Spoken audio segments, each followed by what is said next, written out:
A paz do nosso Senhor e Salvador Jesus Cristo a todos. Eu vou ser bem breve na introdução desse vídeo. Como sempre, eu peço que você que gosta do meu conteúdo, que você deixe o like aqui no canal. Se você ainda não é inscrito, eu te convido a inscrever-se, ativando o sininho das notificações para que toda vez que eu postar um novo vídeo aqui, um novo conteúdo aqui no canal, você receba um aviso, uma notificação aí no seu celular. E me sigam também no meu Instagram, @ReineroOficial. E se você deseja emagrecer, esse produto pode ser a solução das tuas gordurinhas indesejadas. Fica até o final do vídeo para saber como adquirir essa maravilha. A Páscoa moderna que nós vemos aí hoje, ela não tem base nenhuma na Bíblia. Todos os elementos inseridos nessa comemoração popular não tem vínculo nenhum com Jesus e nem com a palavra de Deus. Por exemplo, coelhos e ovos de Páscoas coloridos simbolizam fertilidade e sexualidade. Aqueles pães com uma forma de cruz em cima eram bolos oferecidos à rainha do céu, Semiramis. Os 40 dias de pranto em luto pelo falso deus Tamuz são agora os 40 dias de Quaresma, que culminou na Páscoa moderna. O pessoal de uma determinada religião fica 40 dias sem comer carne, só peixe, depois de ter passado o carnaval todo na boemia e na safadeza. Aí jejuam, rezam, comendo só peixe por 40 dias, mas o resto do ano é só no pecadão. Mas por que Satanás ele interfere nos verdadeiros significados dos símbolos verdadeiros da Bíblia, da obra de Deus? Porque o diabo ele está dominando o mundo. A palavra de Deus diz que o mundo jaz no maligno, está sob a influência e o poder do maligno. Ele está cheio de ira, sabendo que tem pouco tempo, como diz em Apocalipse 12, versículo 12. Então o diabo sabe que a sua guerra contra o Altíssimo, ela está perdida. Dessa forma, então, resta a ele enganar as pessoas para que elas se desviem da verdade da palavra. Muitos ainda caem no laço do inimigo, no engano, no engodo do diabo, porque Deus diz na sua palavra que o povo ele é destruído porque lhe falta o conhecimento. Porque eles rejeitam o conhecimento e Deus também os rejeita e os entrega as consequências da sua cegueira espiritual. Leia Oséias 4, versículo 6.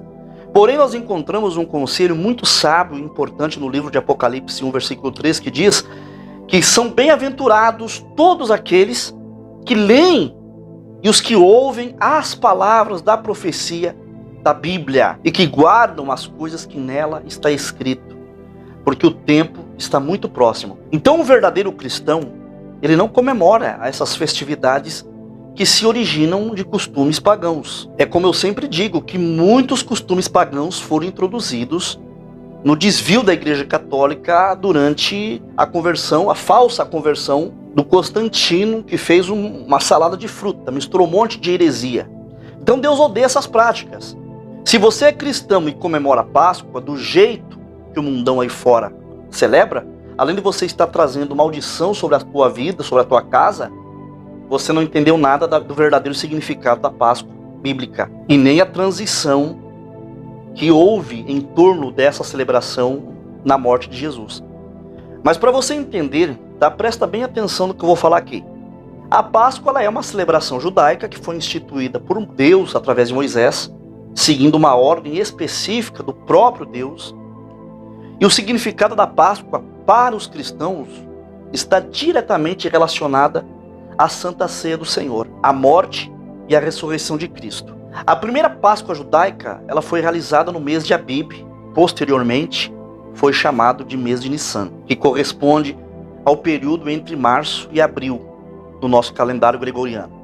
A palavra Páscoa ela vem do hebraico, que significa passar por cima, derivado do verbo que significa saltar ou passar. Esse significado ele faz referência à ocasião em que Deus enviou a 10ª praga sobre o Egito, quando o juízo de Deus atingiu a casa dos egípcios. E as casas dos israelitas que estavam marcadas com o sangue do cordeiro que havia sido sacrificado e colocar o sangue nos umbrais das portas, eles foram poupados. Então o significado de passar por cima vem do sentido de poupar.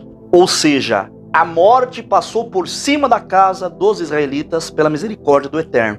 Então o juízo de Deus passou por cima dos israelitas. Mas para entender melhor tudo isso, nós temos que voltar um pouquinho na história bíblica, cerca de 500 anos antes da instituição da Páscoa. Deus falou com Abraão acerca do futuro da sua descendência.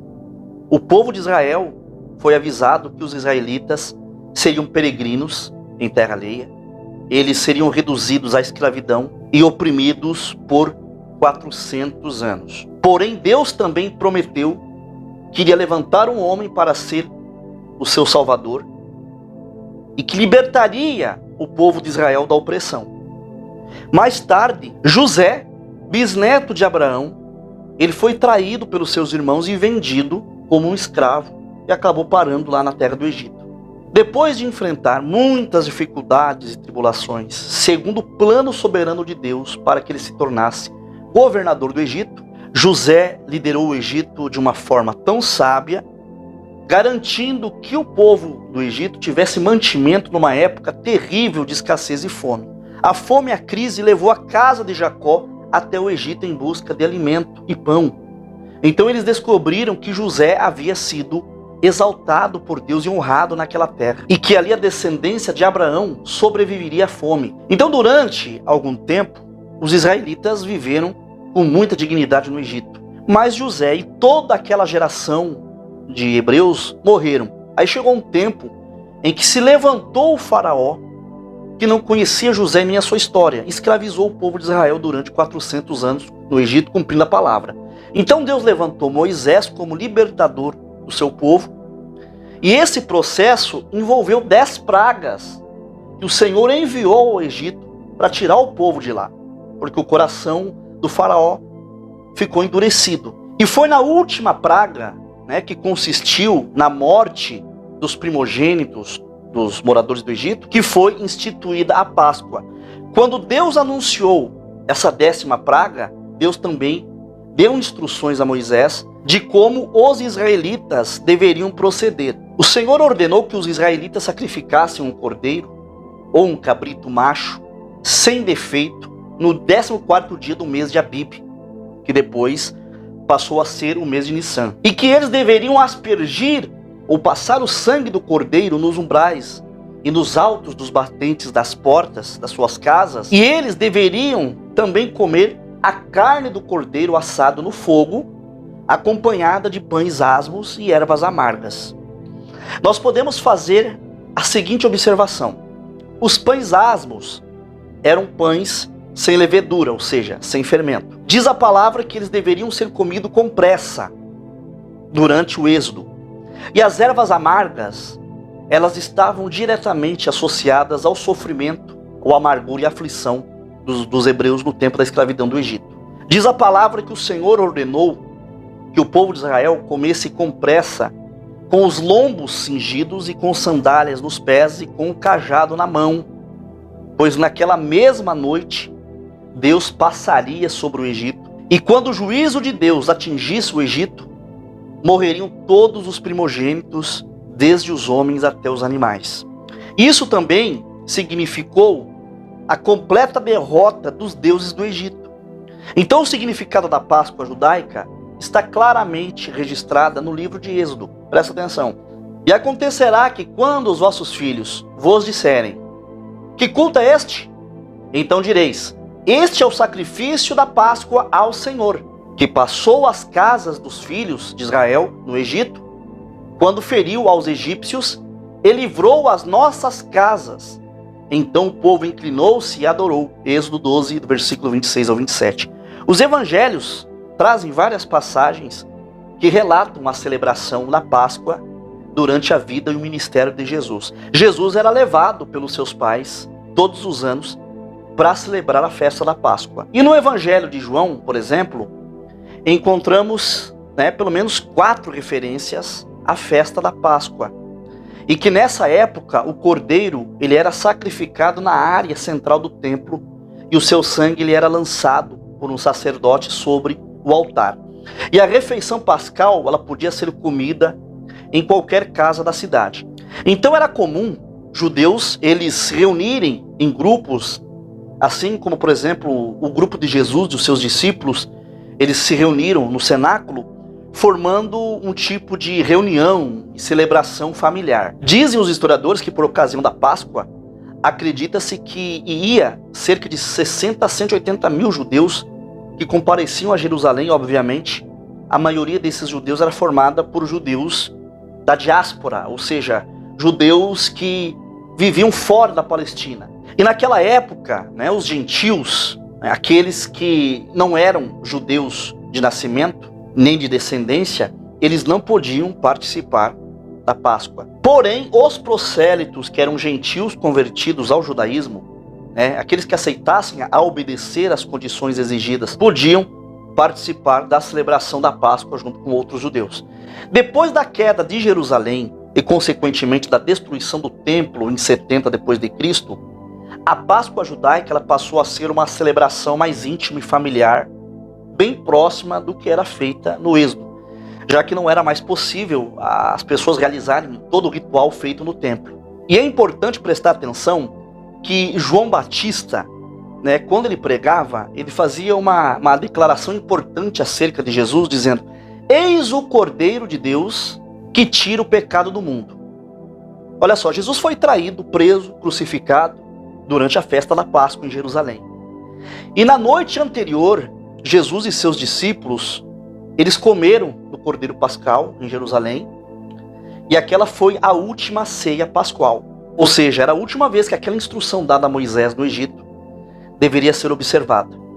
Após aquele momento, ninguém mais deveria sacrificar um cordeiro, assar e comê-lo com ervas amargas, juntamente com pães asmos. O Cordeiro de Deus seria sacrificado num sacrifício perfeito e definitivo, sem necessidade de qualquer complemento. Então, ao invés da carne do cordeiro assada, e das ervas amargas e dos pães ázimos, o nosso Senhor Jesus instituiu a Santa Ceia em memória dele.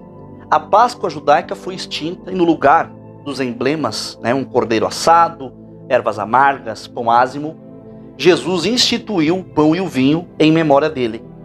Ao comermos o pão, nós nos lembramos do seu corpo que foi partido, e quando tomamos o cálice, nós nos lembramos do seu sangue que foi derramado. Ou seja, a Páscoa foi transferida para a Santa Ceia do Senhor. Também é muito interessante a gente notar que a Páscoa ela apontava para o futuro, para a frente. Era o símbolo do que haveria de vir.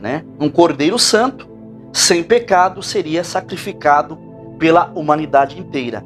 Já a Santa Ceia do Senhor, ela aponta para o passado, para trás, como símbolo do sacrifício da morte do nosso Senhor e Salvador Jesus Cristo, que nos libertou da escravidão do pecado. A Páscoa judaica comemorava a libertação dos israelitas da escravidão do Egito. E a Santa Ceia do Senhor é a comemoração da morte de Jesus Cristo, que nos tirou da escravidão do pecado, do maligno e da morte eterna. Se você, meu irmão e minha irmã, comemora a Páscoa diferente da maneira que eu estou falando aqui nesse vídeo, não a maneira que eu estou ensinando, que a palavra ensina, você está fazendo um ritual pagão na sua vida e você não entendeu o verdadeiro significado da Páscoa, tá? E quero deixar aqui bem claro, eu tenho crianças pequenas, tá? Vocês também têm, muitos de vocês têm filhos.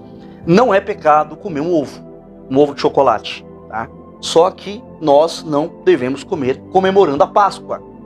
Você pode comer antes ou pode comer depois da data, Coma como um chocolate normal. Não diz, o coelhinho da Páscoa, eu vou comer esse ovo de Páscoa, não. Você vai comer um chocolate, tá bom? Eu peço que você deixe a sua opinião aqui nos comentários, tá bom? Escreva aqui abaixo o que você achou desse vídeo. Eu quero saber a sua opinião. E eu peço, mais uma vez, carinhosamente, a força de todos, eu peço que vocês compartilhem esse vídeo com outras pessoas. Deixe o seu like, o joinha, é de graça. Inscreva-se no canal e ative o sininho das notificações. E eu encerro agradecendo a companhia e a audiência de todos vocês, mandando um abraço fraterno, na paz e na graça do nosso Senhor e Salvador Jesus Cristo, mandando um ósculo santo no coração de todos. Deus que abençoe. E não saia desse vídeo se você quiser perder peso. Fica com o recado do nosso irmão Rodrigo, que vai te ensinar como adquirir esse produto. O link do WhatsApp dele estará no primeiro comentário fixado logo abaixo. Uou! Paz de Deus, irmãos, aqui é o irmão Rodrigo, sou representante do Nutrion, aqui de Cianorte, Paraná. Venho apresentar para vocês esse produtinho aqui, ó, o Nutrion Emagrecedor Natural. É um fitoterápico à base de plantas que elimina entre 5 a 10 quilos em um mês facilmente. Para você que já tentou de tudo, chega de conversa. Vem com o Nutrion, que o Nutrion é top, vai te ajudar de verdade. E olha só, para você que está assistindo aqui o canal do irmão Carlos Reinar, está meu WhatsApp no primeiro link fixado aqui na descrição dos comentários. Se você clicar e vir falar comigo agora mesmo, eu vou te dar um desconto especial no Nutrion.